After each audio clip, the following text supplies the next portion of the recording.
स्वामी प्रसाद मौर्य पर हुई एफआईआर तो घबरा गए राजभर। बुलडोजर की लिस्ट में आने से पहले डर गए राजभर। राजभर के बयानों में दिखने लगा है बुलडोजर का डर।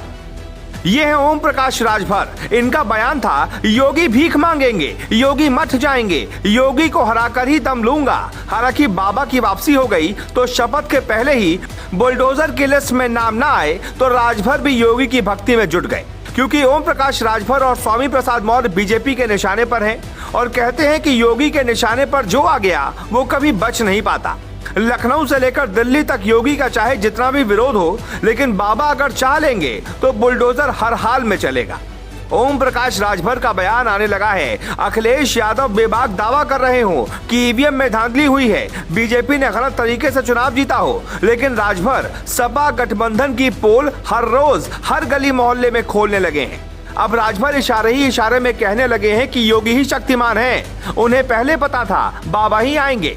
मीडिया से बात करते हुए राजभर का दावा सुनकर आप भी हैरान रह जाएंगे। पहले ही चरण में पता लग गया था कि हम चुनाव हार रहे हैं। पता चल गया था कि हमारी सरकार बननी मुश्किल है। ये बात किसी से कहता तो हमारे लोग हौसला छोड़ देते। वोटिंग में लगे सरकारी कर्मचारियों से हमें इसकी जानकारी मिल रही थी। उन्होंने कहा कि मथुरा आगरा में हमारे गठबंधन को उम्मीद के मुताबिक वोट नहीं मिला और ये भी पता था कि बीजेपी की सरकार दोबारा बन रही है। अब सवाल उठता है कि जब जानकारी थी तो फिर अखिलेश यादव को क्यों नहीं बताया।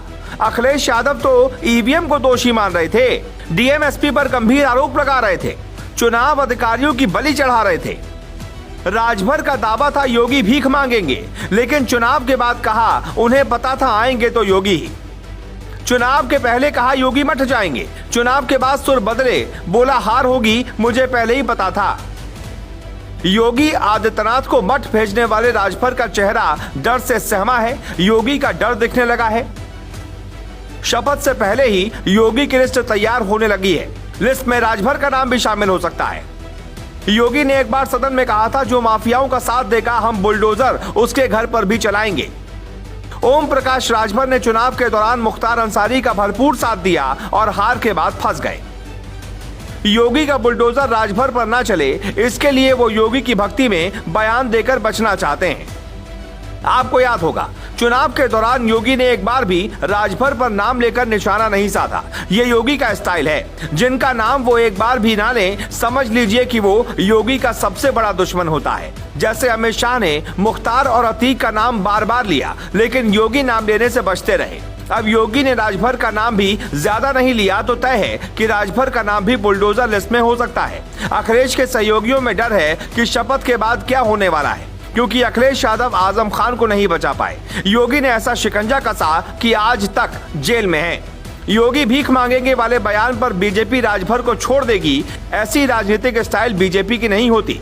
ओम प्रकाश राजभर अखिलेश के साथ आए तो उन्हें लगा कि वो चुनाव तो जीतेंगे, डिप्टी सीएम भी बनेंगे, इसलिए भीख मंगवाने वाला बयान कॉन्फिडेंस में दे गए। अमित शाह, मोदी और योगी के बारे में क्या नहीं कह दिया, लेकिन चुनाव खत्म होते ही उन्हें एहसास हुआ कि ये तो बुलडोजर को बुलाने वाली गलती कर डाली। योगी आदित्यनाथ के शपथ से पहले ही यूपी में कितनों की गर्मी शांत होने लगी है, इसलिए ये कहते हैं कि सियासत में खुद के दम पर उछलना चाहिए। अब बाबा का बुलडोजर चलेगा तो राजभर को बचाने अखिलेश नहीं आएंगे। जैसे आजम खान के लिए अखिलेश यादव ने कुछ नहीं किया, तो फिर राजभर और स्वामी के लिए क्या करेंगे, इसका अंदाजा आप खुद लगा सकते हैं।